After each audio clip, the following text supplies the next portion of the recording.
नमस्कार, स्वागत छ दर्शकवृन्द यहाँहरूलाई कार्यक्रम इस्यु अफ द डेमा म Rohan Shrestha. Issue of the डेको आजको यस श्रृङ्खलामा हामी मुलुकको वर्तमान राजनैतिक समसामयिक राजनैतिक विषयवस्तुमा नै केन्द्रित बन्न गइरहेका छौँ, किनभनेदेखि नेपाली जनताले त्यत्रो त्याग गरिसके पश्चात, त्यत्रो बलिदानी गरिसके पश्चात आजको यो दिनसम्म हामी आइपुगेका छौँ। नयाँ संविधान प्राप्त गरेका छौँ, गणतन्त्र प्राप्त गरेका छौँ, धर्मनिरपेक्षता प्राप्त गरेका छौँ। देखाउनको लागि सपना देखाइएको थियो नेपालले काया पलट गर्छ, मुलुकले काया पलट गर्छ, आम नेपाली सर्वसाधारणको जीवनस्तर उकासिनको लागि चाहिँ धेरै हदसम्म टेवा पुग्छ, लगायतका कुराहरू थिए। तर के साँच्चै नै ती जगमा उठेको यो व्यवस्थाले आज काम गरिरहेको छ लगायतका विषय आज हामी जोड्ने प्रयास गरिरहेका छौँ। त्यसको लागि आज हामीसँग हुनुहुन्छ द्वन्द्व पीडित राष्ट्रिय सञ्जालका अध्यक्ष, त्यस्तै गरेर राजनैतिक विश्लेषक, उहाँ समसामयिक राजनीतिमा पनि विशेष दखल राख्नुहुन्छ, गोपाल बहादुर शाह आज हामीसँग हुनुहुन्छ। स्वागत छ यहाँलाई। धन्यवाद। मैले सुरुमै भने नेपालीहरूले त्यत्रो त्याग बलिदानी गरिसके पश्चात चाहिँ आज यो व्यवस्था हामीले ल्यायौँ। यो व्यवस्थासँगै थुप्रै किसिमका चाहिँ सपनाहरू पनि देखाइएका थिए। तपाईँ आफै पनि द्वन्द्व पीडित राष्ट्रिय सञ्जालको चाहिँ अध्यक्ष हुनुहुन्छ। सरसर्ती विश्लेषण गर्ने हो भने कहाँबाट सुरुवात भएको यो चाहिँ प्रस्थान बिन्दु, आज हामी कहाँ आएर चाहिँ अड्किएका छौँ, कसरी हेरिरहनु भएको छ यो सिनारियोलाई? अब यसलाई समग्र सोलो डोलोमा हेर्ने हो भने हामीले 2047 सालको संविधानलाई हामी मान्दैनौँ भन्ने एउटा समूह थियो। त्यो समूहले हतियार उठायो र एउटा समूह 2047 सालको संविधान संसदको उत्कृष्ट संविधान हो भन्ने पनि थिए र आज पनि छन्। अन्ततोगत्तो त्यो त्यतिखेर 47 सालको संविधान अनुसार नै तत्कालीन माओवादीलाई, अहिले त्यतिखेर हिंसा हत्याको राजनीति गर्ने माओवादीलाई मूल पोलिटिकल मेनस्ट्रिममा ल्याउनको लागि नेपाली जनताले त्यत्रो भोट दिएकै हो। 47 सालकै संविधान अन्तर्गत राखेर 47 सालको संविधानमा परिवर्तन गर्ने धारा नगर्ने धारा बाहेकका अरू धाराहरूमा परिवर्तन गरेर त्यही 47 सालको संविधान संशोधन गरेर माओवादीलाई पनि मूल पोलिटिकल स्ट्रिममा ल्याउनुपर्छ भन्ने बहस थियो त्यतिखेर। तर त्यो बहस हुँदै गर्दाखेरि 47 सालको संविधान अन्तर्गत तत्कालीन माओवादीहरू मेन पोलिटिकल स्ट्रिममा आउनु भएन र उहाँले हिंसा हत्याको राजनीति गर्यो र हिंसाको हत्याको राजनीति मुलुक र जनताप्रति किन त्यहाँ राम्रो थिएन भन्ने महसुस भइसकेपछि वृहत शान्ति प्रक्रिया मार्फत, शान्ति सौजन्य मार्फत तपाईँको चाहिने मुलुक यहाँसम्म आइसकेको छ। 12 बुँदे समझदारी भए, शान्ति प्रक्रिया, दिल्ली सम्झौता 12 बुँदे समझदारी भए, शान्ति प्रक्रिया भयो, तत्कालीन माओवादीका हतियारहरू चाहिने व्यवस्थापन गरियो हैन, अन्मिनको रोभरमा व्यवस्थापन गरियो र मूल पोलिटिकल स्ट्रिममा आइसकेपछि संविधान सभाको चुनाव मार्फत मुलुक संविधान सभामाथि संविधान बनाएर अगाडि बढ्यो। 3 तहका निर्वाचन भइसकेपछि संविधान 2072 सालको संविधान कार्यान्वयनको बाटोमा अगाडि आइरहेको छ र अहिले हामी मुलुक 12 बुँदे समझदारीको जगमा टेकेर हामी यहाँसम्म छौँ। एकदमै सरसर्ती हेर्ने भने नि त्यही 12 बुँदे अझ दिल्ली सम्झौताबाट चाहिँ मुलुक यहाँ आएको अवस्था रहेको छ। संविधान हामीले प्राप्त गरेका छौँ। त्यो संविधानबाट चाहिँ दुईटी आएको ठुलो सरकार भनेर भनियो, केपी ओली नेतृत्वको सरकार। केपी ओली नेतृत्वको सरकारले के गर्यो जगजाहेर कुरा छ। त्यसपछि त्यसलाई चाहिँ काउन्टर दिनको लागि अथवा चाहिँ ती गल्तीलाई सुधार्नको लागि भनेर शेरबहादुर देउवा नेतृत्वको सरकार ल्याइयो। अहिले हेर्ने हो भने बल्ल बल्ल लगभग 3 महिनापछि चाहिँ तपाईँको मन्त्रीमण्डल विस्तार भएको छ। मन्त्रीमण्डलमा देखिएका अनुहारहरूलाई एकचोटि हेरौँ। त्योदेखि बाहेक आएर तपाईँको चाहिँ जस्तो किसिमले चाहिँ प्रधान न्यायाधीश आफै पनि यसमा चाहिँ मुछिएको अवस्था रहेको छ। हुन त राजीनामा दिइसक्नु भएको छ। यद्यपि ती कुराहरूलाई मूल्याङ्कन गर्ने हो भनेदेखि के रह्यो त? हामीले कस्तो किसिमको चाहिँ व्यवस्था ल्याएछौँ, के गरेछौँ, हाम्रो हातमा के छ भन्ने कुराहरूलाई चाहिँ कसरी विश्लेषण गर्ने अहिले? अब यसलाई सरस्वती हेर्ने हो भने 2074 सालको आवधिक निर्वाचन भयो। संविधान कार्यान्वयन गर्ने सिलसिलामा आवधिक निर्वाचन भए, 3 तहका निर्वाचन भए। 3 तहका निर्वाचनमा कम्युनिस्ट शासन व्यवस्था, शासन व्यवस्था कम्युनिस्ट रहेन कि सरकार कम्युनिस्टले सञ्चालन गर्ने स्थिति सिर्जना भयो। लगभग नियर अबाउट 2/3 मेजोरिटी थियो।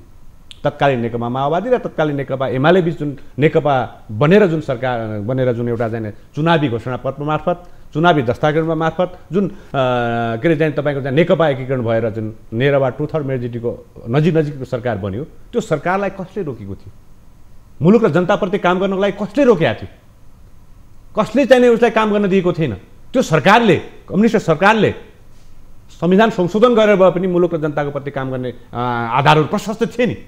के कारणले चाहिँ तपाईँको चाहिने त्यो सरकारले चाहिँ द्वितीय नजिकको सरकार चाहिँ काम गर्न सकेन र अन्ततगत संविधान चाहिँ के अरे संसद विघटन गरेर ताजा जनादेशको घोषणा गर्नु पर्यो? गम्भीर प्रश्न त्यहाँनिर थियो नि। हामीले भन्यौँ, इभन मैले पनि विभिन्न मिडियामा भने 2072 सालको संविधानमा केही ल्याप्सेसहरू थिए, केही कन्ट्रोभर्सियल इस्युहरू थिए। प्रधानमन्त्रीको अधिकार, बहुमतको प्रधानमन्त्रीले संसदबाट प्रधानमन्त्री चयन गर्ने प्रक्रियाबाट चाहिँ अवरुद्ध भयो। म लगभग नियर एबाउट 2/3 मेजोरिटीको चाहिँ प्रधानमन्त्रीले जनतामा जान पाउने अधिकार सुरक्षित छ भन्ने हिसाबका कारणले संविधान के अरे संसद विघटन गर्नुभयो होइन? अनि हामीले भन्दै गऱ्यौँ संसदमा अर्को विकल्प छैन। द्वितीय नजिकको सरकारले काम गर्न सकेन, संसद विघटन भयो, चुनाव भएर जानु पर्यो। चुनावमा जाउँ, के अरे जाने मध्यवर्ती निर्वाचनमा जाउँ र जनताबाट जनमोदित भएर आएर जाने शासन व्यवस्था सञ्चालन गर्ने आधार प्रशस्त छन् भनेर हामीले चाहिँ विभिन्न किसिमका चाहिँ मिडिया मार्फत, इभन मैले पनि ओभरअल पोलिटिकल के अरे इस्युको बारेमा समग्र देश विदेशको राजनीतिक चाहिँ के अरे समीक्षाको आधारमा मैले के भन्दै गएको थिएँ भने मध्यवर्ती निर्वाचनबाट निकास निस्किन्छ है, संसद पुनर्स्थापनाबाट निकास कुनै पनि हालमा निस्किँदैन। द्वितीय सरकारले चाहिँ सरकार भएको सरकारले त काम गर्न सकेन भने संसद पुनर्स्थापना गरेर चौथौँको सरकार बन्दैछ है, यसले संसदीय व्यवस्थाभित्र विकृति सिर्जना गर्दैछ। त्यो त विचारमा पो समस्या थियो त त्यति बेलामा, किनभनेदेखि कस्तो किसिमको चाहिँ नैतिकता, कस्तो किसिमको चाहिँ धरातलमा बसेर चाहिँ उनले त्यसो गरे भन्ने पनि त प्रश्न त लागेको थियो नि त। त्यहाँ एउटै कम्युनिस्ट पार्टीको आन्तरिक झगडाको कारणले गर्दाखेरि द्वितीय नजिकको सरकारले संसद विघटन गरेर मुलुकलाई बन्दकी बनाउने काम जुन गर्यो नि, त्यो गम्भीर अपराध थियो भन्ने हामीलाई लाग्छ। कसले उहाँले रोकेको थियो र? त्यसको लागि त मध्यावधिमा जाने तयारी पनि त भएकै थियो नि, विकल्प थियो। अनि हामीले भन्दै गऱ्यौँ सर्वोच्च अदालतसँग जुन कन्ट्रोभर्सियल 2072 सालको संविधानमा केही कन्ट्रोभर्सियल इस्युहरू थिए, ल्याप्सेसहरू थिए, ती ल्याप्सेसहरूलाई करेक्सन गर्नको लागि निमित्त सम्मान्य सर्वोच्च अदालतले अन्तिम व्याख्या गर्ने निकाय हो भनेर हामीले भन्यौँ। त्यतिखेर सम्मान्य सर्वोच्च अदालतले अर्को विकल्प नभएको कारणले गर्दाखेरि विघटनलाई सदर गरेर मध्यवर्ती निर्वाचनमा जाने एउटा आधार स्थापित गरेर नजिर स्थापित गरेर घटनाक्रमलाई कसरी हेरिरहनु भएको छ अहिले वर्तमानमा शेरबहादुर देउवा नेतृत्वको सरकार, उसको पर्फर्मेन्स, उसको इन्टेन्सन लगायतका कुरालाई तपाईँले त्यसैको निरन्तरताको कुरा गर्दैछु मैले। दोस्रो चोटि पनि विघटन भयो, पुनर्स्थापना भयो। त्यो पुनर्स्थापनाले मलाई के लागिरहेको थियो भने सम्मान्य सर्वोच्च अदालतले पुनर्स्थापना गर्यो, के गर्यो भने परमादेश मार्फत फलानाको नेतृत्वमा शेरबहादुर देउवाको नेतृत्वमा चाहिँ भन्ने हिसाबको परमादेश जारी गर्यो। त्यो परमादेश जारी गर्दाखेरि मलाई लाग्छ हामी सम्मान्य सर्वोच्च अदालतलाई को फैसलालाई स्वागत गर्छौँ, सम्मान गर्छौँ, कार्यान्वयनको बाटो पनि जान्छौँ। तर कार्यान्वयनको बाटो जाँदै गर्दाखेरि जनतामा नैराश्यता के अरे जानेको वातावरण स्थापना भएको छ कि नकारात्मक कुराहरू जाने जनमासमा गएको छ कि भन्ने कुराको मात्रै समीक्षा हो। त्यो परमादेशबाट बनेको सरकारले, पुनर्स्थापित सरकार भनेको चौथौँको सरकार हो नि अहिले। मैले भन्दै गरिरहेको छु, संविधान मार्न खोज्ने व्यक्ति भन्दा त संविधान बचाउन खोज्ने व्यक्ति चाहिँ सबल हुन्छन्, सही हुन्छन्। त्यही कारणले गर्दाखेरि पनि संविधान बचाउने व्यक्तिको चाहिँ हातमा चाहिँ शासन सत्ता गयो भनेर भन्ने बुझाइ पनि त छ नि त। त्यो बुझाइलाई मान्ने कि नमान्ने? म तपाईँको मिडिया मार्फत आज न्युज 24 मार्फत म समग्र नेपाली जनता, राष्ट्रिय राजनीतिक दललाई के आह्वान गर्न चाहन्छु भने यस्तै प्रश्न गर्न चाहन्छु। हिजो संविधान मार्ने समूह, यो संविधान चाहिँ 72 सालको संविधानले मुलुकलाई निकास दिँदैन भन्ने समूह एकतिर थियो। यो संविधानलाई कार्यान्वयन गर्नुको विकल्प छैन भन्ने शक्तिहरू थिए। त्यो पनि देशी विदेशी शक्तिहरूको चाहिँ इन्टेन्सनबाट बनाएको संविधान थियो भन्ने कुरा प्रश्न भएको थियो नि। हामीले भन्यौँ सम्मानित सर्वोच्च अदालत जुन परमादेश मार्फत जुन तपाईँको चाहिँ एउटा चाहिँ नयाँ सरकारको चाहिँ एउटा ढोका खोलिदियो, त्यो नयाँ सरकारको ढोका पनि चौथौँको सरकार बनाउने स्थितिको ढोका बनाइदियो। सम्मानित सर्वोच्च अदालतको मैले चाहिँ सम्मान गरेको हो, यसलाई सम्मान गर्न चाहन्छु, अझ पनि सम्मान गर्छु। तर त्यसले एउटा कुरा के ल्याइदियो भन्नुहुन्छ भन्दाखेरि जो संसदीय गणितीय हिसाबको खेल सुरु हुन्छ त्यसले राष्ट्रिय राजनीतिमा ठुलो चाहिँ एउटा चाहिँ तरङ्ग ल्याउँछ। कहाँनिर बिग्रियो त? कहाँनिर बिग्रिँदै गयो? मैले इभन राजनीतिक विश्लेषणको आधारले मैले भन्दै गर्ने हो भने सम्मानित सर्वोच्च अदालतले फैसला गर्यो त्यसलाई कार्यान्वयनबाट जानुपर्छ। तर त्यतिखेर विघटनलाई सदर गरेर चुनावमा गएको भए आज संसदीय राजनीतिभित्र विकृति सिर्जना हुने थिएनन्। आज संसदमा हानमार काटको स्थिति सिर्जना किन भएको छ? गणितीय राजनीतिको स्थिति किन सिर्जना भएको छ? तर 5 वर्ष त म्यान्डेट हो नि त, सरकार सञ्चालनको लागि, संसद सञ्चालनको लागि नेपाली जनताले दिएको म्यान्डेट हो। त्यो म्यान्डेट मान्न नखोजिसकेपछिको चाहिँ परिस्थिति यो हो र त्यसैलाई म्यानेज गर्नको लागि केही समयको लागि ईश्वरबहादुर देउवा यति बेला चाहिँ सरकारमा हुनुहुन्छ। त्यसरी हेर्ने कि नहेर्ने? यसरी हेर्दै बाटो हामीले खुला गरेर जाने हो भने हामीले प्रश्न हेरेका छौँ नि। सामान्य प्रधानमन्त्री नेपाली काङ्ग्रेसको सभापति शेरबहादुर देउवा अहिले प्रधानमन्त्री हुनुहुन्छ। करिब 80-82 दिनपछि उहाँको सरकार चाहिँ के भयो भन्नुहुन्छ भन्दाखेरि पुनर्गठन भएको छ। त्यो पुनर्गठन सँगसँगै केही विवादित विषयहरू पनि आएका छन्। जस्तै गजेन्द्र बहादुर हमाललाई मन्त्री बनाइयो, सामान्य प्रधानमन्त्रीको के अरे सामान्य प्रधान न्यायाधीशको चाहिने कोटाबाट उहाँलाई चाहिने मन्त्री बनाइयो। परमादेशको चाहिने पैँचो त्यहाँ तिरियो भन्ने जुन विभिन्न किसिमका चाहिने आरोप प्रत्यारोप लागेका छन् नि। समस्या कहाँनिर रह्यो? के कारणले गर्दाखेरि यस्तो किसिमको चाहिँ राजनीतिक माहौल सृजना हुँदै गयो? यो त के हो भन्दाखेरि हामी राष्ट्रवादी शक्ति कमजोर भएको कारणले गर्दाखेरि नेपालको राष्ट्रिय राजनीतिमा राष्ट्रवादी शक्तिहरू कमजोरी छौँ। राष्ट्रवादी शक्ति कमजोर भएका कारणले गर्दाखेरि अन्तर्राष्ट्रिय शक्ति केन्द्रको चाहिने उठावट, अन्तर्राष्ट्रिय शक्ति केन्द्रको चाहिने एउटा चाहिने इन्ट्री, अन्तर्राष्ट्रिय शक्ति केन्द्रको चाहिने एउटा चाहिने घुसपैठका कारणले गर्दाखेरि विभिन्न राष्ट्रिय राजनीति दलभित्र अन्तर्राष्ट्रिय शक्ति केन्द्रका चाहिने एजेन्टहरूले आइरहेका छन्।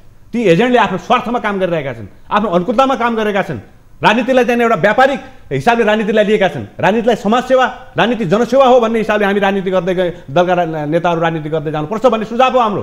तर राजनीतिक दलले राजनीतिलाई व्यापार पेसाको रूपमा अगाडि बनाएर विभिन्न किसिमका पालो पैँचो, ऋण सापट जुन किसिमका चाहिँ शब्दहरू आइरहेछन् नि बजारमा अहिले, पालो पैँचो, गुण तिर्ने यी किसिमका चाहिँ गतिविधिहरू छन्। यी किसिमका गतिविधिले गर्दाखेरि नेपालको राष्ट्रिय राजनीति कहिले पनि थिर हुँदैन।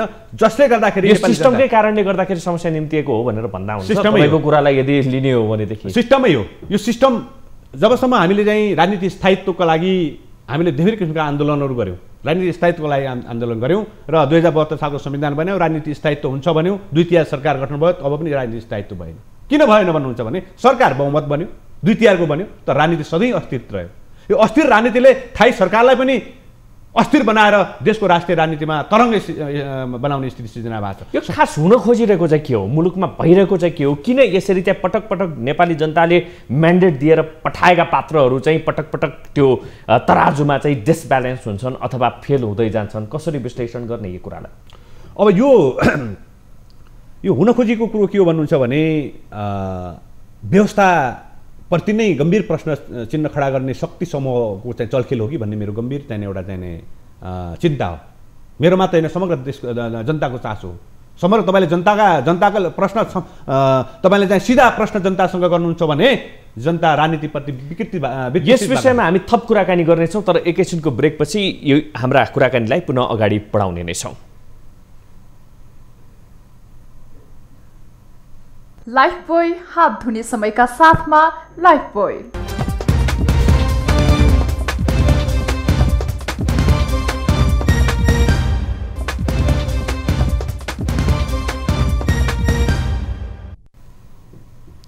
दर्शक पुनः स्वागत छ यहाँलाई इस्यु अफ द डेमा। आज हामी समसामयिक राजनीतिको विषयमा केन्द्रित बनिरहेका छौँ। त्यसको लागि आज हामीसँग गोपाल बहादुर शाह आज हाम्रो स्टुडियोमा हुनुहुन्छ। पुनः स्वागत छ यहाँलाई। धन्यवाद। यो ब्रेकमा जानुभन्दा अगाडि कहाँनिर गएर चाहिँ सिस्टम बिग्रियो भन्ने किसिमले चाहिँ हामीले चाहिँ थोरै टिका टिप्पणी गरिरहेका थियौँ होइन? के भयो र कसको कारणले गर्दाखेरि चाहिँ यो अवस्था सृजना भयो भनेर चाहिँ भन्ने? सबैभन्दा पहिले कहाँनिरबाट बिग्रियो भन्नुहुन्छ भन्दाखेरि हामी जनताले असल जनप्रतिनिधि चयन नगर्न सक्नाको कारणले गर्दाखेरि परिस्थिति यस्तो भएको हो कि भन्ने लगभग 80% सत्यतिर गइरहेको जस्तो मलाई लाग्छ। हामीले असल जनप्रतिनिधि चुन्न सकेनौँ। ती जनप्रतिनिधिलाई हामीले संसदमा पठायौँ, पार्लियामेन्टमा पठायौँ। ती जनप्रतिनिधिहरूले जनताप्रति जनउत्तरदायी भएर काम गर्न सकेनन्। सम्भवतः त्यही कारणले गर्दा केपी ओलीले चाहिँ त्यति बेला संसद विघटन गरेका थिए लगभग जस्तै लाग्छ मलाई।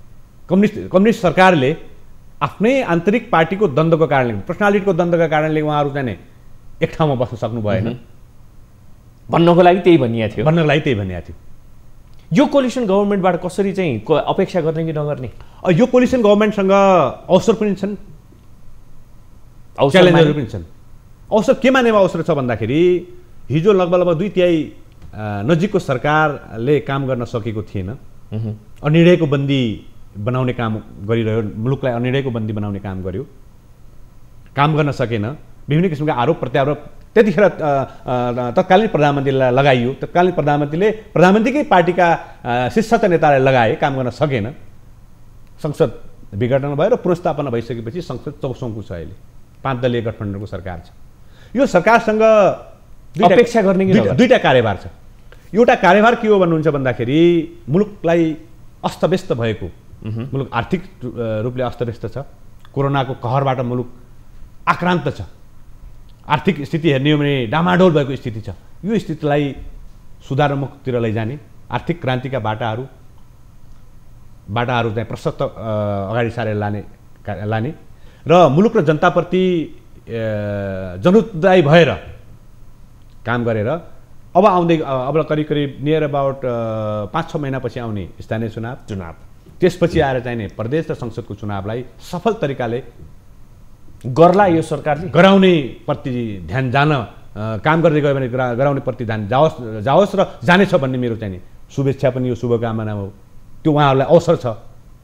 अहिले 5 दलीय गठबन्धनका पार्टीहरू 5 दलीय गठबन्धनलाई नै फेल गर्ने चाहिँ खेल यति बेला चाहिँ नेपालमा भइरहेको छ भन्ने किसिमका चाहिँ बुझाइहरू पनि छ नि। अहिले अर्ली इलेक्सनका कुराहरू पनि आइरहेका छन् हैन।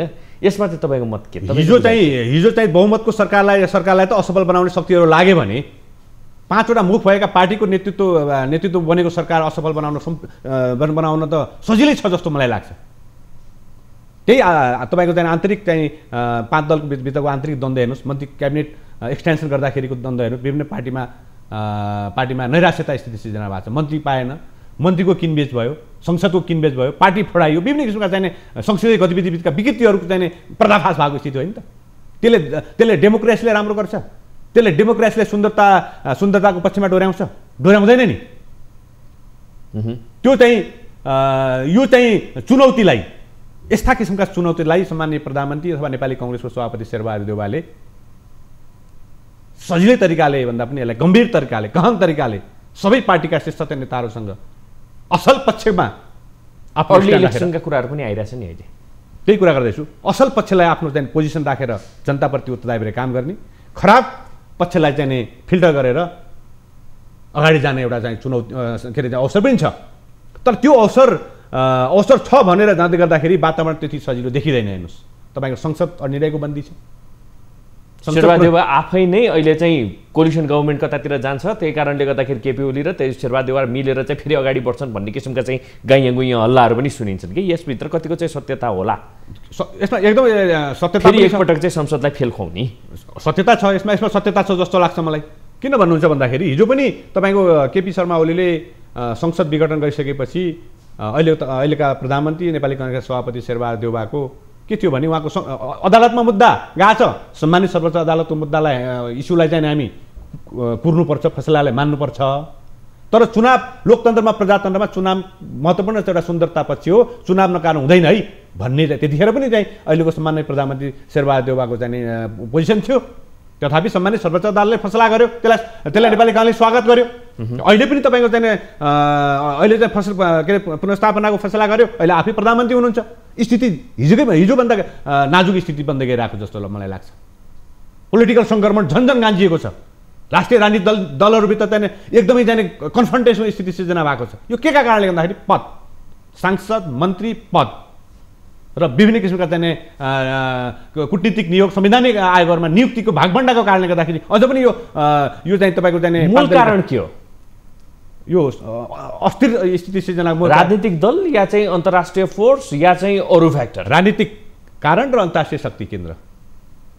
अन्तर्राष्ट्रिय शक्ति केन्द्रले विभिन्न किसिमका, चाहे अर्ली इलेक्सनै होस् अथवा चाहिँ फुल इलेक्सनमा नै हामी किन नजाउँ, आउने खेलाडीहरू त फेरि यिनै हुन् नि त। यिनै हुन् भनेपछि के चेन्जेस आउला त? यस्तो हो। मैले त्यही केपी ओली होला, त्यही शेरबहादुर देउवाला जसले चाहिँ यो संविधानलाई नै कोल्याप्स गर्नलाई चाहिँ खोजेका थिए। केपी शर्मा ओलीले त्यस्तै गरी चाहिँ संसद अहिले काम गर्न सकिरहेको अवस्था रहेको छैन। कोलिसन गभर्मेन्टकै के हो भन्ने कुराहरू रहिरहेको छ। उतातिर फेरि शेरबहादुर देउवा र केपी ओली फेरि अलायन्स हुन सक्छ भन्ने किसिमका चाहिँ टिका टिप्पणीहरू पनि भइरहेको छ। भन्दाखेरि यी समग्र कुराहरूलाई हेर्ने हो भनेदेखि भविष्य के त भन्ने कुरा के? हेर्नुहोस्, राजनीति जेसुकै गरे पनि के नै हुने रहेछ त भन्ने एउटा चाहिँ म्यासेज जाँदैन?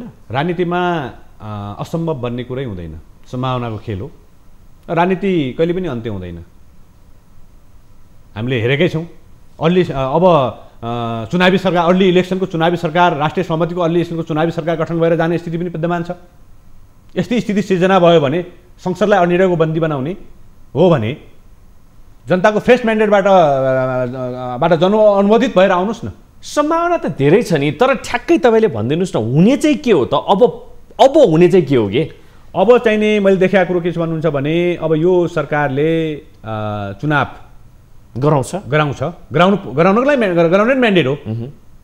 त्यो त पछिको यो गराउने नै म्यान्डेट हो, चुनाव गराउँछ यो सरकार भनेको। अब 1.5 वर्षको पिरियडमा यो सरकारले चाहिँ सरकारले चुनावै गराउने हो। फुल इलेक्सनमा जान्छ। अर्ली इलेक्सन हुँदैन। बीचमा केही संक्रमण जस्तै परिघटनाहरू देखिएको छ, सिम्टम राम्रो होइन नि। तपाईको चाहिँ नि अहिले बजारमा न्यायपालिका र कार्यपालिका बीचको जुन किसिमको एउटा चाहिँ दण्डात्मक स्थिति सिर्जना भएको छ, त्यो लोकतन्त्र प्रजातन्त्रको लागि राम्रो सिम्टम होइन नि। यो सिम्टम रहिरहने हो भने संसद अझ खुलेको छैन, अनिर्णयको बन्दी बनिरहेको छ भने राष्ट्रिय सहमति सिर्जना गराएर सबै दलको, इभन म त के भन्छु भन्दाखेरि विप्लव माओवादी त्यसपछि मोहन वैद्य लगायत सबै राष्ट्रिय राजनीतिक दलहरू सम्मिलित भएर एउटा चाहिँ राष्ट्रिय सहमतिको चुनावी सरकार गठन गरेर गयो भने यसको निकास निस्कन्छ कि भन्ने कुरा हो।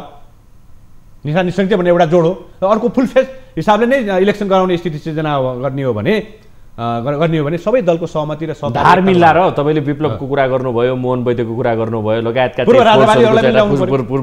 राजावादीहरूको चाहिँ कुरा गर्नुभयो, धार मिल्ला त भने के होइन? किन मिल्न सक्दैन? असम्भव पनि राजनीतिमा असम्भव पनि सधैँ छैन। हिजो 12 बुँदे समझदारी मार्फत माओवादी नेकपा माओवादीलाई मूल पोलिटिकल स्टिममा ल्याएको हामीले होइन। भन्नाले राजाको पनि स्पेस चाहियो भने राजा पनि स्पेस चाहियो भने राजावादीले पनि स्पेस चाहियो भनिरहेछन्। इभन राजावादी र विप्लव माओवादी वैद्य माओवादी लगायतले के भनिरहेको छ भने अबको चुनाव भनेको चाहिँ तपाईँको चाहिँ संसदको चुनाव होइन, जन्म सङ्ग्रह गर्नुपर्छ। जन्म सङ्ग्रहको विषयवस्तु पनि के भन्नुहुन्छ भन्दाखेरि धर्मनिरपेक्षताको बारेमा। त्यो त पुरानो कुरा भए, त्यो त गइसक्यो नि त, संविधानबाट गइसक्यो त्यो कुराहरू। अब त असम्भव छ र सम्भावना देख्नुहुन्छ र त्यसले त झन् अस्थिरता ल्याउँदैन। म प्रचुर सम्भावना जस्तो किसिमको चाहिँ विश्लेषण तपाईँले गरिरहनु भएको छ नि, त्यसले त झन् भयावह किसिमको चाहिँ ल्याउँदैन। यसले अवस्था ल्याउँदैन। हामीले संसदीय व्यवस्थाभित्रका नागरिक हामी हो नि। तपाईँले धर्मनिरपेक्षताको कुरा उठाउनु भयो, धर्मनिरपेक्षतामा रेफरेन्डम, त्यसमा चाहिँ संघीयतामा रेफरेन्डम, गणतन्त्रमा रेफरेन्डम। तपाईँले पूर्व राजाहरूलाई राज संस्था चाहिने कि नचाहिने भन्ने कुरामा उनीहरूको पनि स्वार्थ होला, स्पेस खोजिरहेछन्। तर एउटा ठुलो तबका, एउटा ठुलो चङ्क, एउटा ठुलो ह्युज पपुलेसनले त ती राजतन्त्र, हिन्दू धर्म र त्यस्तै गरी चाहिँ संघीयता भन्ने कुराबाट त धेरै अगाडि आइसक्यो नि त। फेरि त्यो फर्केर जाँदाखेरि त्यसले त थप मुलुकलाई भयावह स्थितिमा पुर्याउँदैन। यो म त्यसमा सहमत छैन। किन भन्नुहुन्छ भने ठुलो टप्पाहरू अहिले जनतामा नैराश्यता स्थिति सिर्जना भएको कारण यही हो नि। तपाईँले संघीयता हामीले चाहेको हो, हामी प्रजातन्त्रवादी नेपाली जनताले चाहेको हो नि संघीयता। म त चाहेको पनि संहिता चाहेको भए यस्तो स्थिति हुने थिएन। 2072 सालको संविधान संसारको उत्कृष्ट संविधान सबैले मोडल गलत भयो भनिन्छ नि त। संहिताको मोडलमा चाहिँ अलिकति प्रब्लम आयो, त्यसले चाहिँ आइडेन्टिटीहरूलाई चाहिँ समावेश गरेर लान सकेन। आम जात जाति धर्म संस्कृति समुदायको मानिसहरूको वर्चस्व बनाउन सकेन, त्यही कारणले गर्दा समस्या भयो। संहिता आफैमा गलत त होइन भन्ने किसिमको चाहिँ बुझाइ। संहिता नेपालको जियोपोलिटिक, नेपालको भू बनावटको आधारमा नेपालले संहिता धान्छ कि धान्ने भन्ने कुराको चाहिँ खै त स्टडी गरेको। संहिता नेपालको लागि चाहिँ सेतो हात्ती हो। आज तपाईँ हेर्नुहोस् नेपाल योभन्दा धेरै प्रदेशहरूको चाहिँ परिकल्पना गरिएको छ है। फेरि यो 7वटा प्रदेश धान्न त गाह्रो भइरहेको स्थितिमा अरू प्रदेश बनाएर जाने मुलुकलाई एउटा जाने खण्डित गर्ने कामहरूमा हामी लाग्नुहुन्छ। 7वटा प्रदेशको कारणले गर्दा प्रदेश घटाउनुपर्छ भन्ने मान्यता हो। यदि संहिता राख्ने कि नराख्ने भन्ने कुरामा जन्म सङ्ग्रह गर्यो भने जनताको म्यान्डेटले मान्ने कि नमान्ने? संहिताको मर्म के हो त्यो अनुसारको चाहिँ संहिता हुनु पर्यो नि त। संहिताको मर्मै नभएको संहिताको अर्थ के हो? जबकि त्यहाँभित्र त जात जातिहरूलाई चाहिँ उचित स्थान दिनको लागि चाहिँ संहिताको मोडल जरुरी भएको हो नि त। नेपालको सन्दर्भमा कुरा गर्ने भने त तिनीहरूलाई नै रिप्रेजेन्ट नगर्ने किसिमको संहिता भएको कारणले समस्या भएको हो। सम्भवतः 9वटा अथवा 11वटा प्रदेश गरेको भएदेखि चाहिँ फेरि ठीक हुन्थ्यो भन्ने किसिमको बुझाइ पनि छ है। हामी एक त नेकपा माओवादीले हतियारको राजनीति गरेर मुलुक अस्तव्यस्त भएको मुलुकबाट हामी शान्ति प्रक्रियामा आएका छौँ। 12 बुँदेको जगबाट यहाँ छौँ हामी होइन। अन्त जात जाति भेगे क्षेत्रीय हिसाबले राज्य छुट्याउने हो भने मुलुक चाहिँ रुवान्डा कोसोको भन्दा भयानक स्थिति सिर्जना हुने स्थितितिर हामी जानु हुँदैन। एकदम छोटो रूपमा जानु हुँदैन। हुनुपर्ने के हो गर्नुपर्ने यो देउवा सरकारले के गर्नुपर्छ एकदमै छोटो रूपमा? हाम्रो देउवा सरकारले सबै 5वटा दलहरू प्लस अरू प्रमुख प्रतिपक्षी दल लगायत सबै दलहरूसँग सहमति सहकार्य एकताको भावनाबाट मुलुकलाई समृद्धिको बाटोमा लिएर स्थानीय चुनाव गराउने, त्यसपछि प्रदेश र आवधिक निर्वाचन गराएर जाने पहिलो कार्यभार हो।